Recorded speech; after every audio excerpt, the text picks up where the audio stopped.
Hello students, welcome to my channel NSUP और 12। आज हम देखने वाले हैं क्लास 12 फिजिक्स वाइवा के लिए एक ऐसा टॉपिक ट्रांसफार्मर, जिसको आप चार्ट पेपर में बनाकर लेकर जा सकते हैं।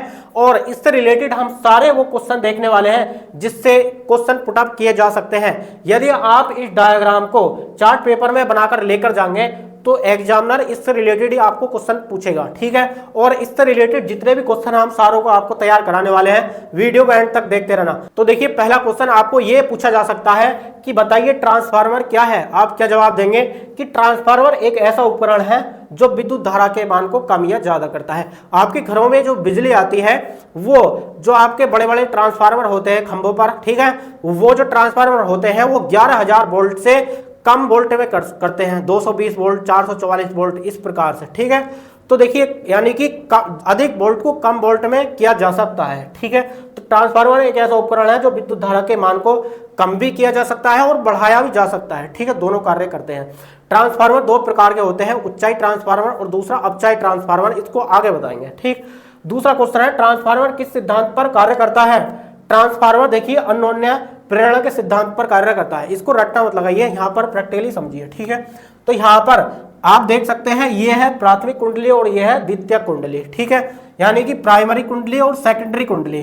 तो इसको डिनोट कर सकते हैं NP से और इसको करते हैं NS से। P मतलब प्राइमरी और S मतलब सेकेंडरी। N का मतलब है फेरों की संख्या, ये जो इसमें फेरे लगे हैं, ठीक है। यानी कि प्राथमिक कुंडली में फेरों की संख्या, द्वितीय कुंडली में फेरों की संख्या, NP NS। क्लियर। जब हम इधर से AC वोल्टेज देंगे, जब इधर से प्राथमिक कुंडली में हम AC वोल्टेज देंगे तो म्यूचुअल इंडक्शन के कारण इस प्राथमिक कुंडली से द्वितीय कुंडली में करंट फ्लो होने लगते हैं, ठीक है। यानी कि किसके कारण? म्यूचुअल इंडक्शन मतलब अन्योन्य प्रेरण के कारण, ठीक है। प्राथमिक कुंडली से धारा सेकेंडरी कुंडली में चली जाती है अन्योन्य प्रेरण के कारण, यानी कि म्यूचुअल इंडक्शन के कारण, ठीक है। तो क्लियर हो गया, ट्रांसफार्मर किस सिद्धांत पर कार्य करता है? यह अन्योन्य प्रेरण के सिद्धांत पर कार्य करता है, याद हो गया।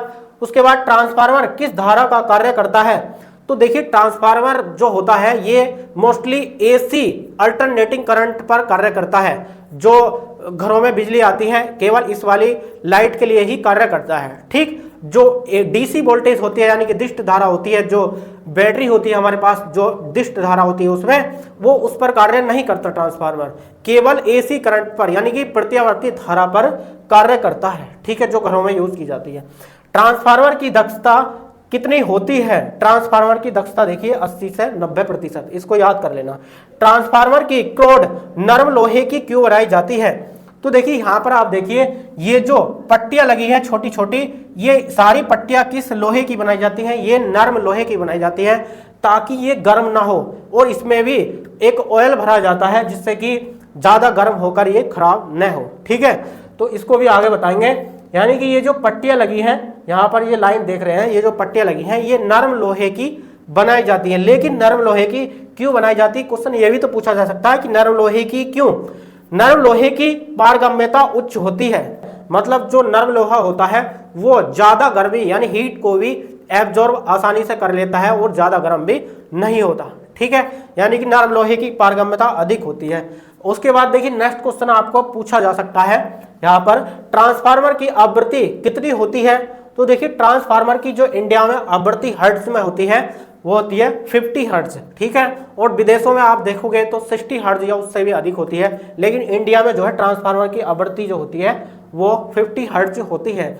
आप मोबाइल के चार्जर पर भी देख सकते हैं, उस पर लिखा होता है 50 हर्ट्ज। ट्रांसफार्मर में तेल क्यों डाला जाता है?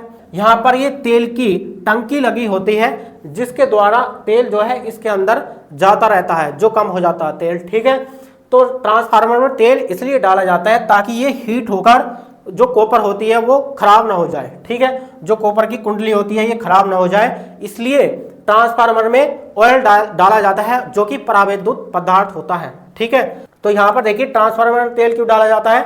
शीतलन के कारण, यानी कि ठंडा करने के कारण, ठीक है, ठंडा किया जाता है तेल से। भंवर धाराओं को कम करने के लिए क्या किया जाता है?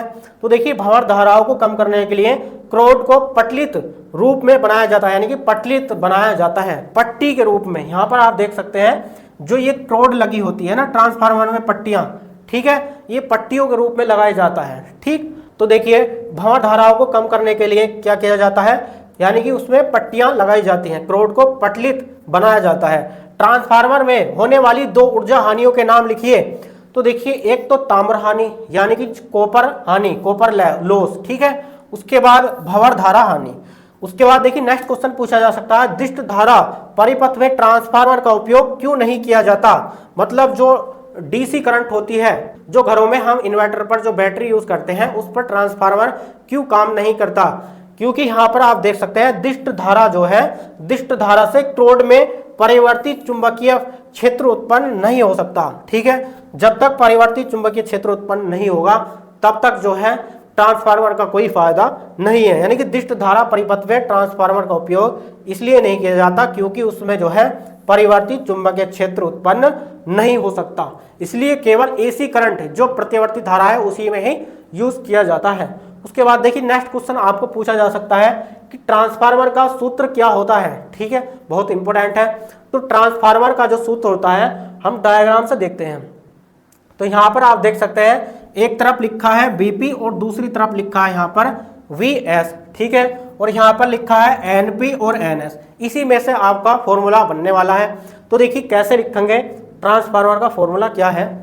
तो यहाँ पर लिखेंगे एनएस, जो सेकेंडरी कॉइल है उसको ऊपर रखेंगे और प्राइमरी कॉइल को मतलब नीचे रखेंगे, यानी कि पी फॉर प्राइमरी, एन मतलब फेरों की संख्या, और यहाँ पर लिखेंगे V S upon V P, ठीक है, यानी कि सेकेंडरी कॉइल में वोल्ट और प्राइमरी कॉइल में वोल्ट। यहाँ पर सेकेंडरी कॉइल में फेरों की संख्या और प्राइमरी कॉइल में फेरों की संख्या, ठीक है, ये इक्वल होती है एक दूसरे के।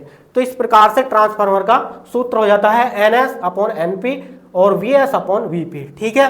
उसके बाद देखिए ट्रांसफार्मर किस पर आधारित युक्ति है। तो ट्रांसफार्मर जो है यह अन्योन्य प्रेरणा पर आधारित युक्ति है, ये हमने पीछे भी बताई थी, म्यूचुअल इंडक्शन के कारण, ठीक है। उसके बाद देखिए ट्रांसफार्मर कितने प्रकार का होता है। एक होता है ऊंचाई ट्रांसफार्मर, होता है अपचाई ट्रांसफार्मर। ऊंचाई मतलब वोल्ट को उच्च करने के लिए, ठीक है, वोल्ट को यानी कि कम वोल्ट से अधिक वोल्ट में करने के लिए ऊंचाई ट्रांसफार्मर का प्रयोग किया जाता है। और अपचाई मतलब जैसे कि खंभों पर 11,000 वोल्ट होता है, उसमें बड़े बड़े ट्रांसफार्मर लगाए जाते हैं, 11,000 वोल्ट से 220 वोल्ट या 444 वोल्ट बनाया जाता है। तो ये जो खंभों पर लगे ट्रांसफार्मर होते हैं 11,000 वोल्ट से 220 वोल्ट में बनाया जाता है। तो ये कौन से ट्रांसफार्मर होते हैं, ये होते हैं अपचाई ट्रांसफार्मर, यानी कि वोल्ट को कम करने के लिए अपचाई ट्रांसफार्मर का उपयोग किया जाता है और वोल्ट को अधिक करने के लिए उच्चाई ट्रांसफार्मर का प्रयोग किया जाता है। जो हम इन्वर्टर पर स्टेबलाइजर का यूज करते हैं उसमें जो ट्रांसफार्मर होता है वो उच्चाई ट्रांसफार्मर होता है, हम वोल्टेज को बढ़ाते हैं, ठीक है।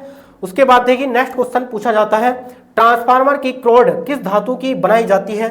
तो देखिए ट्रांसफार्मर की क्रोड जो है नर्म लोहे की बनाई जाती है ताकि वो हीट होकर खराब ना हो, ठीक है। नर्म लोहे में ज्यादा हीट को एब्जॉर्ब करने की क्षमता अधिक होती है, इसलिए। तो ये वीडियो आपको कैसी लगी अपने दोस्तों के साथ भी शेयर कर देना, और ये जो डायग्राम है इसको आप बिल्कुल बनाकर लेकर जाना और ये सारे क्वेश्चन तैयार कर लेकर जाना। तो डियर स्टूडेंट, यदि आप प्रैक्टिकल वाइवा में ये डायग्राम आप बनाकर लेकर जाते हैं तो संभावना यही रहेगी कि ट्रांसफार्मर से रिलेटेड ही आपको क्वेश्चन पूछा जाए, एक के बाद एक क्वेश्चन। इस प्रकार से ये इनमें से कुछ भी पूछा जा सकता है, आप आसानी से जवाब दे सकते हैं, ठीक है। प्रैक्टिकल के लिए हम 1-2 वीडियो और लाएंगे।